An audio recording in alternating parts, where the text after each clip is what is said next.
High above the city, on a tall column, stood the statue of the Happy Prince. He was gilded all over with thin leaves of fine gold. For eyes he had two bright sapphires, and a large red ruby glowed on his sword hilt. He was very much admired indeed. "He's as beautiful as a weathercock," remarked one of the town councilors, who wished to gain a reputation for having artistic taste. "Only not quite so useful," he added, fearing lest people should think him unpractical, which he really was not. "Why can't you be like the Happy Prince?" asked a sensible mother of her little boy who was crying for the moon. "The Happy Prince never dreams of crying for anything." "I'm glad there's someone in the world who's quite happy," muttered a disappointed man as he gazed at the wonderful statue. "He looks just like an angel," said the charity children as they came out of the cathedral in their bright scarlet cloaks and their clean white pinafores. "How do you know?" said the mathematical master. "You've never seen one." "Ah, but we have, in our dreams," answered the children, and the mathematical master frowned and looked very severe, for he did not approve of children dreaming. One night there flew over the city a little swallow.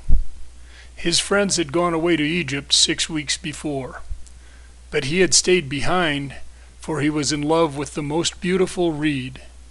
He had met her early in the spring as he was flying down the river after a big yellow moth, and had been so attracted by her slender waist that he had stopped to talk to her. "Shall I love you?" said the swallow, who liked to come to the point at once, and the reed made him a low bow. So he flew around and around her, touching the water with his wings and making silver ripples. This was his courtship, and it lasted all through the summer. "It is a ridiculous attachment," twittered the other swallows. "She has no money, and far too many relations." And indeed the river was quite full of reeds. Then, when the autumn came, they all flew away. After they had gone, he felt lonely, and began to tire of his lady love. "She has no conversation," he said, "and I'm afraid that she is a coquette, for she's always flirting with the wind. And certainly, whenever the wind blew, the reed made the most graceful curtsies.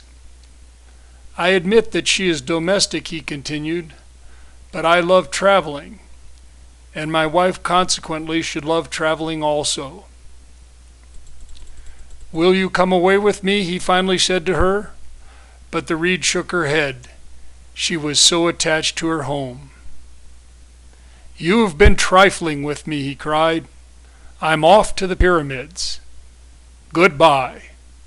And he flew away. All day long he flew, and at night time he arrived at the city. "Where shall I put up?" he said. "I hope the town has made preparations." Then he saw the statue on the tall column. "I will put up there," he cried. "It is a fine position, with plenty of fresh air." So he alighted just between the feet of the Happy Prince. "I have a golden bedroom," he said softly to himself as he looked round, and he prepared to go to sleep. But just as he was putting his head under his wing, a large drop of water fell on him. "What a curious thing," he cried. "There's not a single cloud in the sky. The stars are quite clear and bright, and yet it is raining. The climate in the north of Europe is really dreadful. The reed used to like the rain, but that was merely her selfishness." Then another drop fell. "What is the use of a statue if it cannot keep the rain off?" he said. "I must look for a good chimney pot." And he determined to fly away. But before he had opened his wings, a third drop fell, and he looked up and saw... what did he see? The eyes of the Happy Prince were filled with tears, and tears were running down his golden cheeks. His face was so beautiful in the moonlight that the little swallow was filled with pity. "Who are you?" he said. "I am the Happy Prince." "Why are you weeping then?" asked the swallow. "You have quite drenched me."